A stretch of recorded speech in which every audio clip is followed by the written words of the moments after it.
अस्सलाम वालेकुम। Hello guys, क्या हाल है? ठीक है, उम्मीद करता हूँ सब खैर खैरियत से होंगे। आज का व्लॉग मेरा पसंद आए तो लाइक और शेयर लाजमी करना।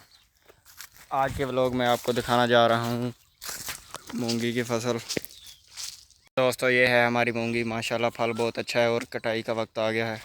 अभी से कि हम कटाई करवा रहे हैं,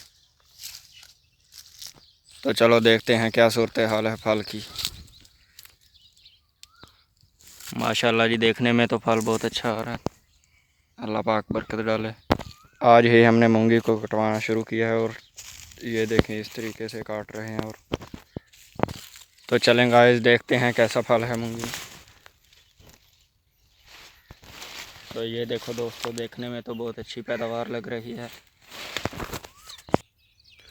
तो दोस्तों, ऐसे फसलों के बारे में मेरे छोटे छोटे व्लॉग देखने के लिए मेरा अलीवीर चैनल 99 को सब्सक्राइब करें और बेल आइकन के बटन को प्रेस कर दें, ताकि मेरी हर आने वाली नई वीडियो आप तक पहुंच सके। आपकी सपोर्ट की ज़रूरत है गाइस।